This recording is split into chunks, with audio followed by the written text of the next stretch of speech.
நான் பாஸ்போர்ட் இருக்க போகிறேன். பாஸ்போர்ட் ஆஃபீஸ் பக்கத்தில் தான் இருக்குது. அங்கே அவ்வளோ தூரம் போகிறதுக்கு எனக்கு சிரமம். பக்கத்தில் போடி இருக்குது போஸ்ட் ஆஃபீஸ் சொன்னாங்க. போனேன், அங்கே ஈஸியாக இருக்குது கிடைச்சிது. அதை வச்சு நான் வெளிநாட்டு பிள்ளைங்க பார்த்து ஆனால் என்னால் வயசாக வாழலாம் பஸ் ஏறி மதுரைக்கு போக பிடிக்கல.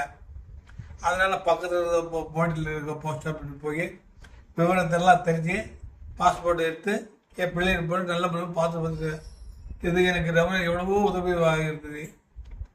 இன்றைக்கி இப்போ ஏகப்பட்ட பேர் எனக்கு உதவியாக இருக்குது. இதை பயன்படுத்திக்கிறேன். பாஸ்போர்ட்டு எடுத்து கொடுத்ததுனால என் பிள்ளைகளை பார்க்க முடிஞ்சுறேன். ஆனால் அஞ்சல் சொல்கிறது என்னால் எப்போவே மறக்க முடிய இருக்குது. என்னை வயசான ஆளுக்கு ரொம்ப ரொம்ப ரொம்ப ரொம்ப ரொம்ப உதவி பண்ணுறேன்.